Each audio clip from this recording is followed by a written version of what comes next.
We're here to speak about New York City's human capital. So let me begin by sharing a few thoughts of my own as a way of starting today's discussion. New York City has long held the distinction as being the world's capital city, the place that attracted more than its share of talent across myriad industries, arts and culture, universities, and sports. Innovations often happened here first, and if they were successful, spread to other parts of America and around the world. If you could make it here, you could make it anywhere, as the song says.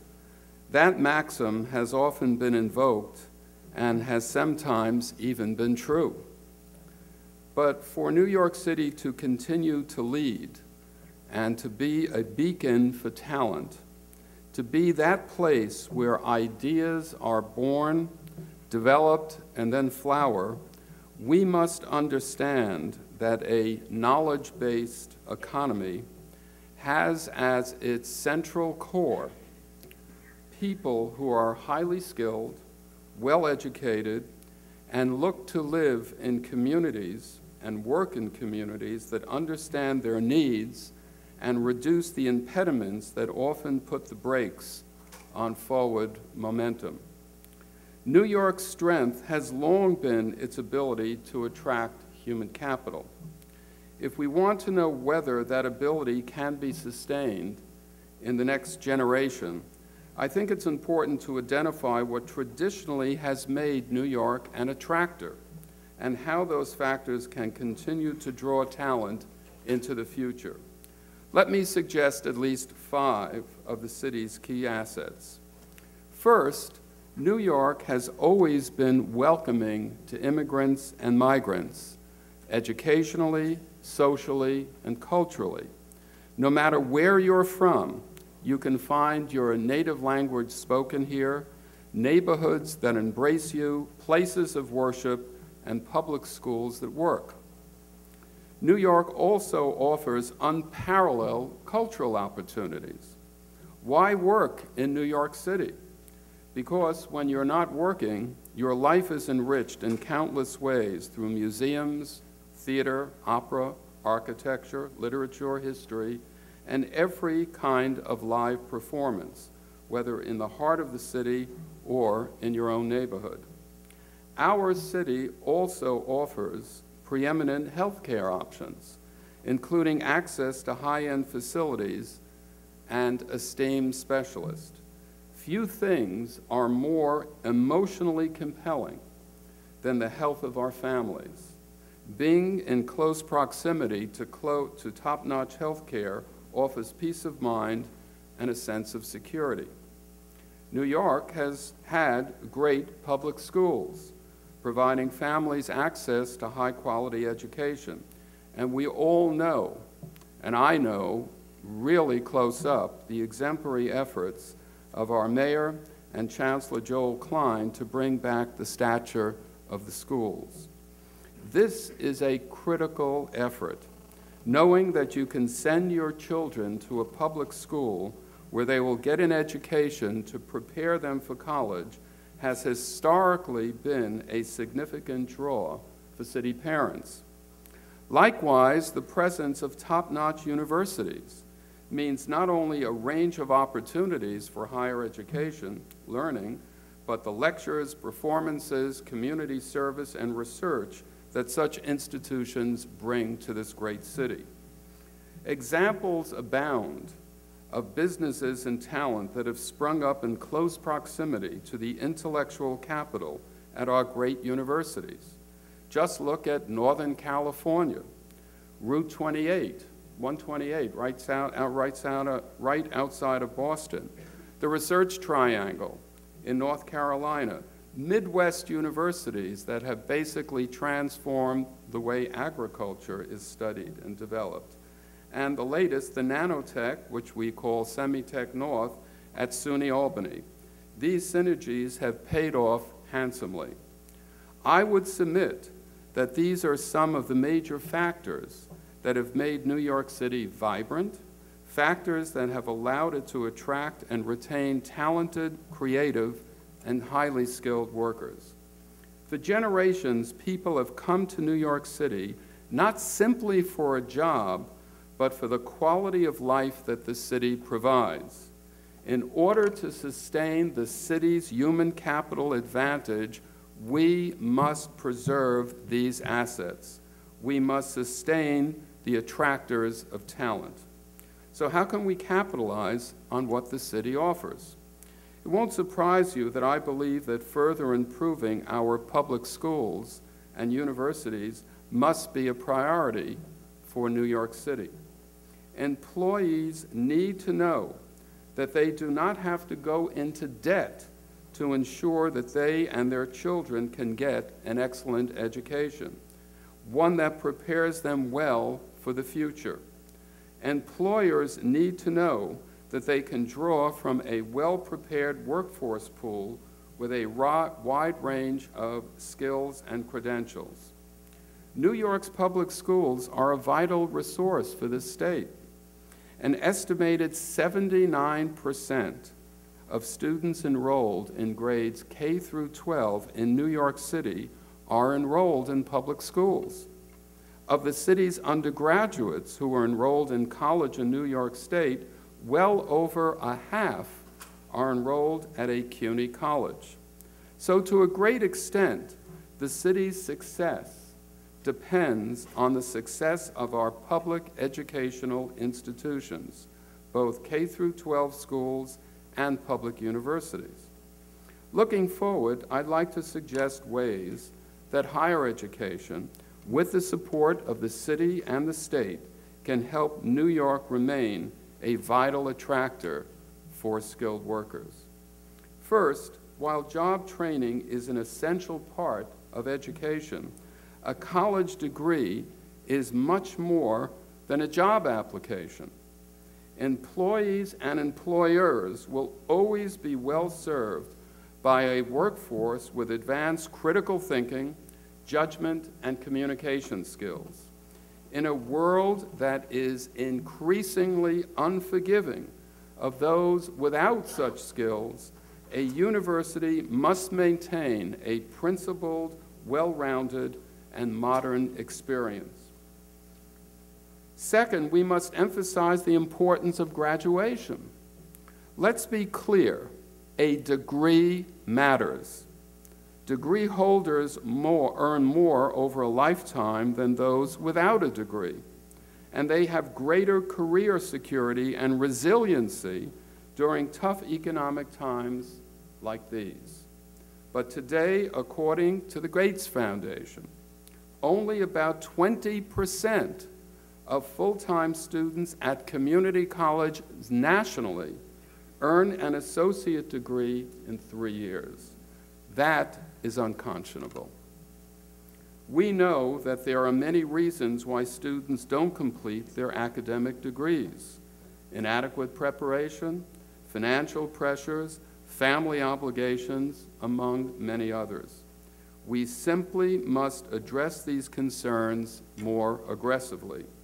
That's why I have been calling for a concerted effort, both nationally and here at home, to improve graduation rates at our community colleges, where almost half of our nation's undergraduate students currently study.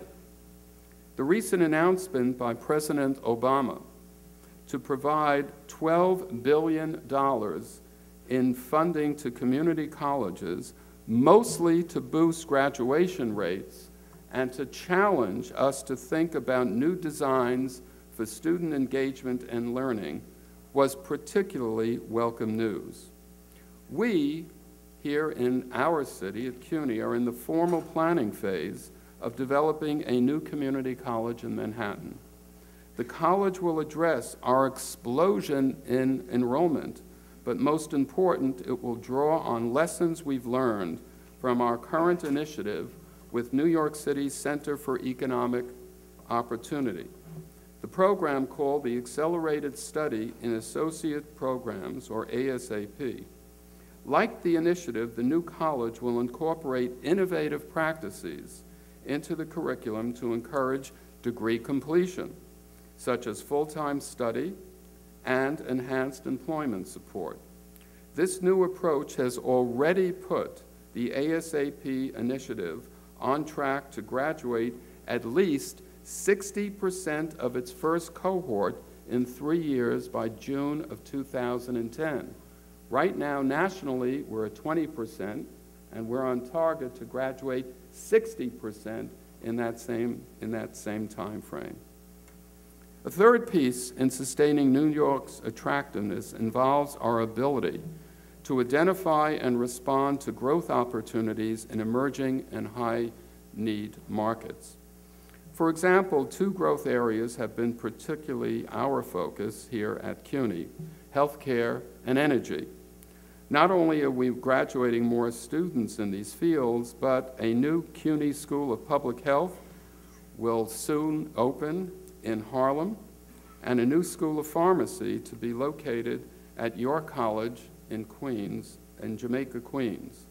And we are focusing on how human capital needs will be affected by the greening of New York City. And we are preparing all levels of the workforce, from creating entry-level positions for assistant energy auditors to retraining the way in which engineers and architects work and relate to the buildings that they design and build. And we have made clean and renewable energy a top research priority. But when we talk about issues like job training, economic development, and labor needs, it's critical that we emphasize a central point. Our city's higher education degree, retraining, and professional development programs prepare thousands of students each year to work in the city. But the sad reality is that often the jobs they train for are just not here. As a recent New York Times article pointed out, job training is ineffective without job creation. New York City has about 220,000 small businesses, and they employ half of the city's private sector workforce of approximately 1.5 million people. But without access to working capital, small businesses can't rent space, purchase equipment and supplies, or hire workers. The job openings they hope to fill vanish along with their made-out business plans. This recession has largely been a credit recession, and that's had a devastating effect on small businesses. For university training programs to be effective, small businesses worthy of financing must get the financing they need, especially now that the Small Business Administration is providing significant protection to lenders. What we need is a coordinated effort, what I would call a triangular compact among government, business, and universities. Government can take the lead by creating a climate conducive to attracting private investment around industry segments, while working with lenders to make access to capital more predictable and creating incentives for colleges and universities to develop those targeted programs. Experience demonstrates that every $1 million spent in small businesses yields about 34 jobs. So I'm pleased that the city's Economic Development Corporation has advanced financing incentives to encourage entrepreneurial and small business activity in key sectors: the financial industry, retailing, and most recently, new media. The Media and Technology Initiative comprises strategies to attract top talent to New York, including a media tech bond program to help companies purchase facilities, retrofit existing buildings, and make large IT purchases, as well as a media lab that will bring together companies looking to advance new media technologies with academic institutions undertaking related research. This kind of partnership among government, the financial sector, and universities, to my mind, is the key to developing the combination of job creation and job retraining that New York City urgently needs. But there are two fundamental problems that still loom large. First, attracting risk capital continues to be difficult, with conduits to young businesses clogged by an uncertain business climate and the specter of ever-increasing levels of taxation.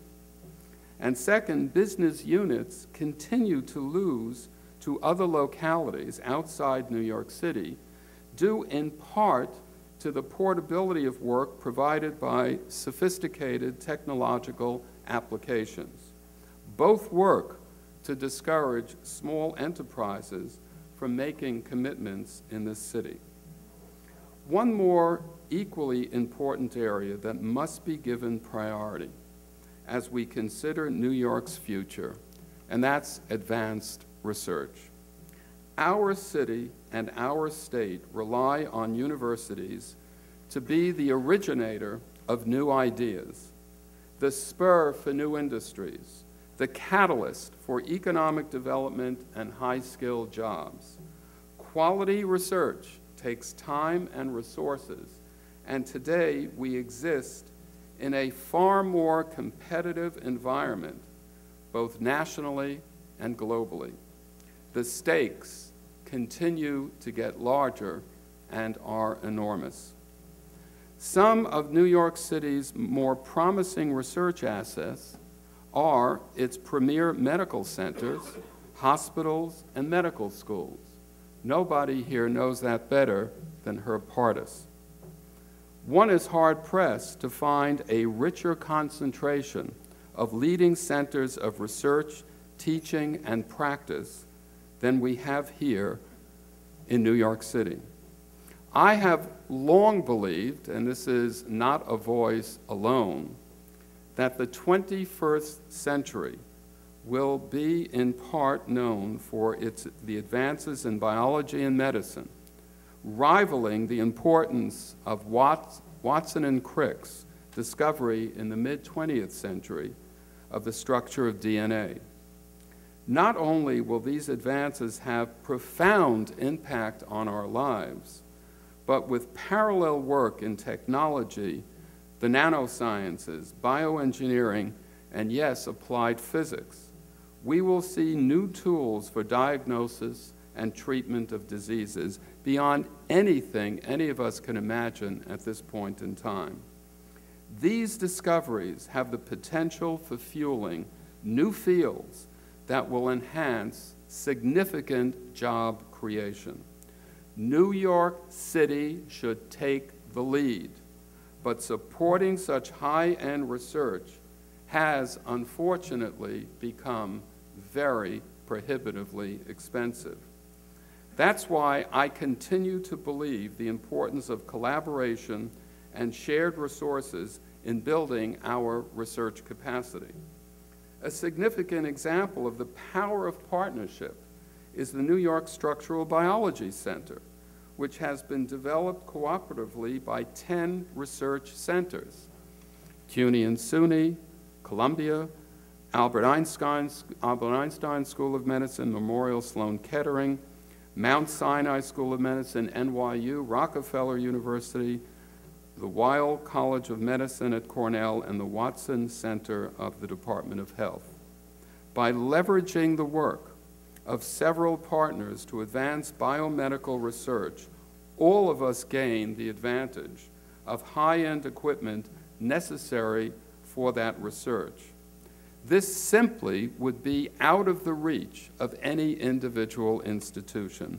Today, collaboration is the sine qua non for a vibrant research effort in this city. Today, the center houses the largest and most advanced cluster of high-field research magnets in the United States, and brings to bear an entire community of scientific talent to areas like structural genomics. This is the kind of collaboration that we must continue to foster if we hope to build our research capacity. In the same way, at this university, instead of building very high-end scientific facilities at each of our campuses to do the cutting-edge research that all of our distinguished faculty want to do, we're building an advanced science research center, which would be a building of the university, like the Structural Biology Center, incorporating all of the intellectual talent across our university to look at things like photonics, nanotechnology, water and environmental sensing, structural biology, and most importantly, neuroscience. When we consider the importance of research, however, we cannot forget the point that I mentioned earlier. New York's historical welcoming attitude towards immigrants. Today, post-9/11 immigration policies and practices have often brought lengthy and cumbersome delays and created unnecessary obstacles for scholars, scientists, and international students seeking to study and work here in the United States. Backlogs and quotas often keep the most talented international scientists from joining us in advanced scientific education and research. The federal administration must make a priority of addressing these issues. We must call on the U.S. Citizenship and Immigration Services and the U.S. Department of State to simplify applications by students and scholars. Congress should act to grant automatic employment status to individuals with master's and doctoral degrees, at least in the STEM professions. And by that I mean science, technology, engineering, and the computational sciences. New York will remain a center of scientific education and the engine of job creation, large job creation and development, only if immigrants find their legal path here to be simple and smooth. As I hope I've made it clear this morning, there is much that New York can do to maintain its preeminence in attracting the very best talent around. This city must always be the idea capital for creative entrepreneurship, helping the best minds with their boldness and, yes, even their swagger to plant their seeds here. I hope that you take these ideas to heart. I look forward to hearing the panel, and thank you for coming this morning.